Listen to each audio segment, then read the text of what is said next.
California has more burger chains than most places in the United States. And that's supposed to mean the consumer wins, more competition, more fresh. More reasons to believe your usual stop is a safe bet. But if you've been paying attention, the experience has started to split. The prices feel heavier. The portions feel less predictable. The same order can be incredible one week and weirdly disappointing the next. So this countdown is not about hating burgers. It's about patterns, consistency, value, and the little traps that quietly make you overpay. We're counting down 4 California burger chains to avoid at all costs, and ending with 2 that are actually worth buying if you order them with intention. Number 4, Jack in the Box. A lot of people keep this place in their back pocket for one reason. It is open when other places are closed. It is everywhere, and it can satisfy almost any craving in one stop. That convenience is the promise, and it is real. But the reality is that convenience has a cost when the menu becomes the entire identity. When a kitchen line is expected to juggle burgers, tacos, breakfast sandwiches, and late-night mashups, the system naturally becomes more variable. That is not scandal. It is mechanics. The more categories you run through one operation, the harder it is to keep every item tight, every hour of the day. If you look at published nutrition information for this chain, it also explains why some people walk away feeling like they made a quick choice that hit like a heavy meal. Many of the popular burger builds sit high in calories, and sodium often climbs fast once you add cheese, sauces, and processed toppings. That is receipt 1. The numbers are not hidden. They are publicly available, and they often land higher than people assume for a stop that feels like an inexpensive default. Receipt 2 is the pattern in customer reports that show up again and again. Temperature and assembly swings. One visit, the burger is hot and clean. Another visit, the bun is oddly compressed, the toppings feel rushed, and the whole thing tastes like it sat for just a little too long. No single review proves anything, but when the same complaints repeat across cities and over time, it tells you what the risk is. Consistency depends heavily on the location, staffing, and hour. The real-world consequence is that you keep giving it another chance because the good visit is memorable, but the average visit is not what you thought you paid for. That is how this chain quietly becomes expensive, even if the menu looks cheap, because you pay twice, once with money and once with regret. If you still eat here, the smarter move is to treat it like a convenience stop, not a premium burger run. Stick to simpler orders, avoid pile-on custom builds during rush hours, and be honest about what you are buying.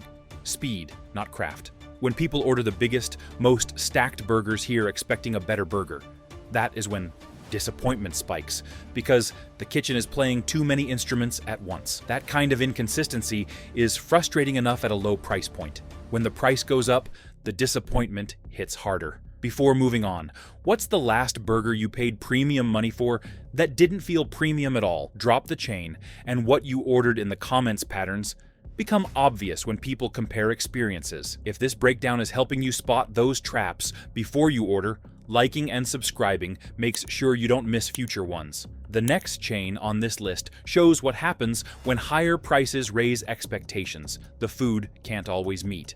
Number 3, Carl's Jr.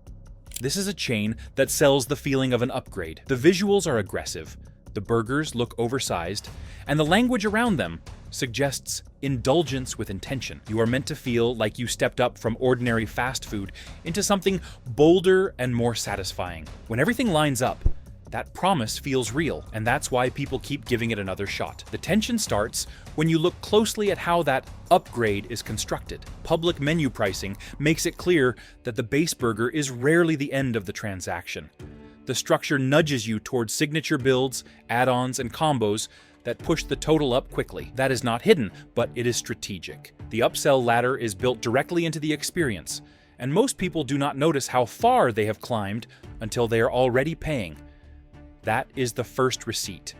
Price escalation is not accidental here. The second receipt shows up when you examine published nutrition guides and commonly cited nutrition listings. Many of the biggest burgers rely on stacked components to deliver impact multiple sauces, cheese layers, bacon, and seasoned patties working together. That approach can taste great, but it also creates a fragile system. When flavor comes from stacking, execution has to be precise. A slightly overcooked patty, an uneven sauce spread, or a bun that steams too long can throw the entire balance off. This is why customer experiences often feel split down the middle. Some people describe a hot, satisfying, charbroiled bite that justifies the branding. Others describe something dry, messy, or oddly muted, like the kitchen was rushing to keep up. Neither group is necessarily wrong. What they are experiencing is variance. The burger itself is not forgiving, and the system does not always protect against error, especially during peak volume. The real consumer problem emerges when price and fragility intersect. A burger that would be acceptable at a cheaper chain becomes frustrating here because the promise was not acceptable. The promise was better. When you pay more, you subconsciously raise the bar. You start evaluating the food against the marketing story instead of against hunger alone. That is where disappointment sharpens. There is also a psychological layer worth noticing. Loud branding trains customers to expect intensity. When the intensity falls short, even slightly, the miss feels larger than it objectively is. That gap between expectation and outcome is what slowly erodes trust, not any single bad meal. If you still choose to eat here, the pattern suggests a few ways to reduce regret. The simpler charbroiled options tend to be more consistent than the largest, most stacked builds. Heavy sauce combinations amplify small execution errors, so restraint helps. Timing matters too. During the busiest windows, when the kitchen is under pressure, complexity becomes a liability. The key takeaway is not that this chain cannot be good. It is that the premium promise raises the stakes, and the system does not always clear that bar. And once you see how price magnifies inconsistency, the next chain becomes even more interesting because it plays a very different psychological game. Number 2, the Habit Burger Grill. This place pulls people in with a very specific signal. Instead of leaning into excess or nostalgia, it presents itself as clean, modern, and thoughtful. Bright dining rooms, open kitchens, toppings that look fresh and intentional. Even before you order, the environment suggests you're making a more considered decision than you would at a traditional fast food counter. The promise is subtle but powerful. You're not being told this is a diet burger or a stripped-down option. You're being told this is balanced, something that still feels indulgent, but not careless. For a lot of California customers, that positioning matters. It feels aligned with how people want to eat, even when they're grabbing a burger. And to be fair, that promise can absolutely hold under the right conditions. But when you look more closely, the experience starts to depend on variables most customers aren't thinking about. The first receipt shows up in published nutrition information. When you actually read the numbers, especially sodium, some of the most popular burgers land higher than people expect. Not because anything is hidden, but because fresh branding lowers people's guard. When a place looks cleaner, customers are less likely to question what's happening under the hood. This is where perception and reality quietly drift apart. A burger built with fresh produce and grilled patties can still rely heavily on sauces, cheese, and processed elements for flavor. Those components add up fast.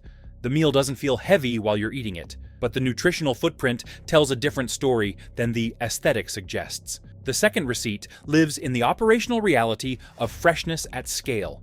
A burger that depends on produce is only as good as the moment it's assembled. Crisp lettuce adds snap and contrast. Lettuce that's warmed or slightly wilted softens everything around it. Tomatoes can brighten a bite when they're ripe and firm, or flatten it completely when they're watery. These are small details, but they matter more here than at chains where flavor is driven by heavier, more forgiving components. That sensitivity explains why customer feedback about this chain often sounds conflicted. Some people describe a genuinely great burger, clean flavors, good balance, something that feels like an upgrade. Others describe meals that taste flat, soggy, or oddly muted. Neither group is exaggerating. They're describing two different moments in the same system. When ingredients are turning quickly and the kitchen is calm, the food shines. When the system is stretched, the weaknesses show up fast. The branding complicates this dynamic. When customers believe they're choosing a better option, disappointment carries more emotional weight. A mediocre burger at a standard fast food chain is shrugged off. A mediocre burger here feels like a broken promise. That's not because the chain lied, but because aesthetics and language shape expectations more powerfully than nutrition labels ever will. There's also a customization trap built into the menu. The options invite you to layer sauces, cheeses, and extras, often without realizing how much they shift the balance of the burger. Each addition increases sodium and softness. Each extra topping increases the need for perfect assembly and timing. The more you stack, the narrower the window where everything still works. The real-world consequence is that people end up paying for a health halo that doesn't always translate into a better eating experience. Not because the food is bad, but because the conditions required for it to be great are more specific than the branding implies. Reliability becomes conditional, and conditional reliability is risky when you're hungry and in a hurry. For customers who still choose this chain, patterns suggest a few ways to reduce regret. Staying close to the base builds helps preserve balance. Picking one flavor direction instead of stacking multiple sauces keeps textures cleaner. Timing matters more than most people realize. Off-peak visits, when ingredients are freshest and the kitchen has breathing room, are when the burgers most closely match the reputation people talk about. This chain can absolutely deliver on its promise. It just doesn't do it automatically. And that selectiveness is what pushes it into the avoid category for anyone who wants a reliable outcome without having to think too much. Number 1. In-N-Out Burger. This place didn't earn its reputation overnight. It built loyalty slowly through restraint, a tight menu, familiar flavors, a refusal to chase trends. Over time, that discipline turned into something bigger than food. It became a symbol of California itself. For many people, the first truly great visit is burned into memory, and that memory shapes every visit after. When everything lines up, the experience still feels like proof that fast food doesn't need to be complicated. The burgers taste clean. The system feels focused. The simplicity reads as confidence. That's why criticism of this chain often feels personal. People aren't just defending a meal, they're defending an idea. The reason this chain appears here is not because the food suddenly became bad. It's because the experience has become more fragile than most fans want to admit. Many customers treat it as an automatic win, but it's actually a system with a narrow margin for error. Timing matters more here than at most competitors, and that detail quietly determines whether the meal lives up to the legend. The first receipt comes directly from the chain's own public transparency. Ingredient information and menu disclosures show a disciplined, straightforward approach. There's nothing convoluted happening behind the scenes. That supports the idea that the fundamentals are still solid. The second receipt shows up in the most consistent customer complaint across locations: fries. People frequently describe them as limp, hollow, or fading fast if they sit even briefly. This isn't a rare gripe. It's a recurring pattern. That pattern aligns with the mechanics of fresh-cut fries. Without coatings or stabilizers, they're less forgiving. They taste great when fresh, but they lose structure quickly under steam. That design choice supports the brand's philosophy, but it also creates a vulnerability that shows up the moment the system slows down. This is where the experience splits. When the kitchen is calm and the food hits your hands hot, the entire meal feels intentional. The fries have texture. The burger holds together. The simplicity feels like a feature. When the line stretches, the bag sits, or the food travels even a short distance, the textures soften fast. The exact same order can feel like it's missing something, even though nothing on the menu changed. The real-world consequence is subtle but powerful. People start paying for the legend rather than judging the meal in front of them. They remember the perfect visit and keep chasing it, assuming it's the default. When the average visit doesn't match that memory, disappointment feels confusing because the reputation says it should have been great. A chain becomes truly worth your money when the typical outcome matches the reputation, not when only the best-case scenario does. That's the tension here. The highs are high, but the margin between great and just okay is thinner than many people realize. For customers who still eat here, the smartest approach is to treat it like fresh food, not a guaranteed product. Eating it immediately matters. Keeping modifications minimal during rush periods helps. If fries are important to you, ordering them extra cooked can help them hold shape a bit longer under steam. None of this changes what the chain is, but it reduces the exact variables that fuel the most common complaints. And once you see how dependent this system is on timing and restraint, The twist becomes obvious, because when you order with intention, one of these avoid picks quietly turns into something else entirely. Pick 1, Shake Shack. Most arguments about this place start in the wrong spot. It's usually framed as either overpriced hype or the gold standard of fast casual burgers. And both takes miss the point. This chain is not trying to compete with traditional drive-through fast food. And it's also not pretending to be a sit-down restaurant. It lives in a narrow lane, and when customers stay within that lane, the experience tends to make sense. The promise here is intentional quality rather than excess. The menu stays relatively small. The language around sourcing and preparation is controlled and consistent. Burgers are designed around balance, not sheer size. Public ingredient lists and nutrition information are easy to find, and they paint a clear picture of what you're ordering. Unlike many large chains, this menu is not trying to satisfy every possible craving at once. And that restraint matters more than people realize. That focus shows up in the receipts. Published nutrition listings reveal burgers that are indulgent, but not built on extreme stacking or novelty overload. You're not looking at towering constructions that rely on 5 sauces and multiple meats to impress. Customer feedback across locations tends to describe a similar flavor profile from visit to visit, which is difficult to pull off at scale. The value here isn't that every burger is perfect. It's that the average experience usually lands close to what the brand promises. Where people tend to get burned is timing and mindset. This is not a burger designed for long travel or delayed eating. The buns are soft, the patties are thinner, the structure depends on immediacy. When the food is eaten fresh, the balance works. When it sits, even briefly, textures start to collapse. The same burger that tasted clean and composed moments earlier can feel soggy and muted. That's not a quality failure, so much as a design trade-off that prioritizes freshness over durability. Pricing plays into this misunderstanding as well. You're paying more than classic fast food, but you're not paying for volume. Portions are controlled, not maximal. If you walk in expecting a giant bargain-style meal, disappointment is almost guaranteed. If you walk in expecting a composed burger that tastes the way it was designed to taste, the price aligns much more closely with the experience. There's also a psychological factor at work. Because this chain is often talked about online as a best burger contender, expectations inflate quickly. That makes small misses feel larger than they actually are. A burger that's merely good can feel underwhelming if you were primed for exceptional. To make this chain worth it, ordering discipline matters. Sticking close to the standard builds helps preserve the balance the kitchen is set up to execute. Stacking too many extras can overpower the flavor and structure. Eating the food promptly matters more here than almost anywhere else. And mentally categorizing it as fast casual, not drive-through value, food sets expectations where they belong. That's why this chain earns a worth it slot. Not because it's flawless, but because it delivers a predictable version of its promise when you meet it on its own terms. Pick 2, Five Guys. This place doesn't deal in subtlety.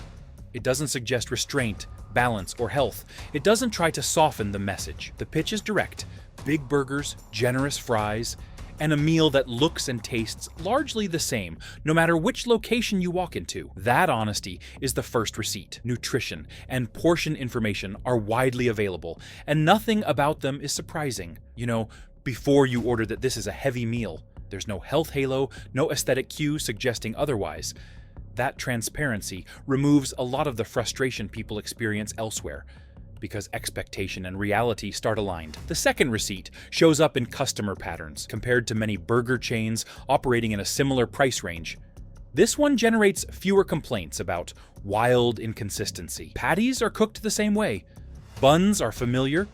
Toppings follow a repeatable formula. That operational sameness isn't exciting, but it builds trust. When people say this chain is reliable, they're usually talking about that lack of surprise. The consistency advantage becomes clearer when you look at the menu structure. There aren't dozens of signature builds competing for attention.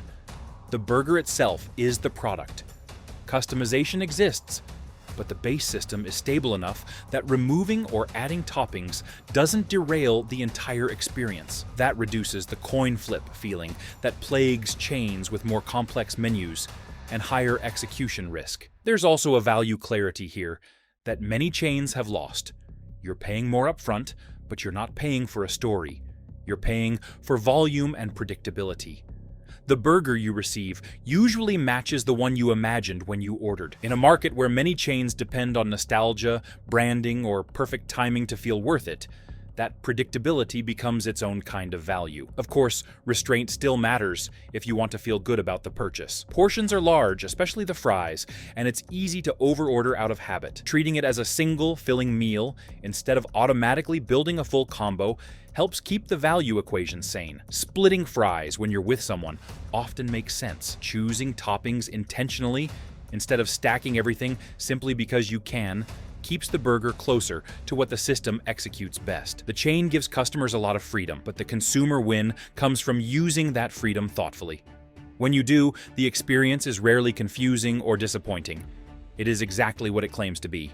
That's the real takeaway from this list.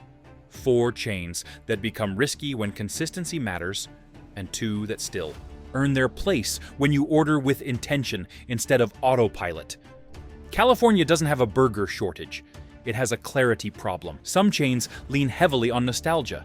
Others stretch their systems too far, and a few still work if you understand how they actually operate behind the counter. Now, I want to hear from you.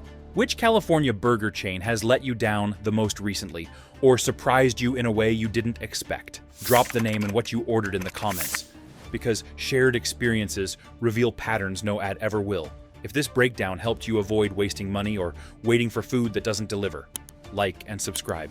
That tells me to keep making consumer-focused videos that trade hype for clarity and help you order smarter next time.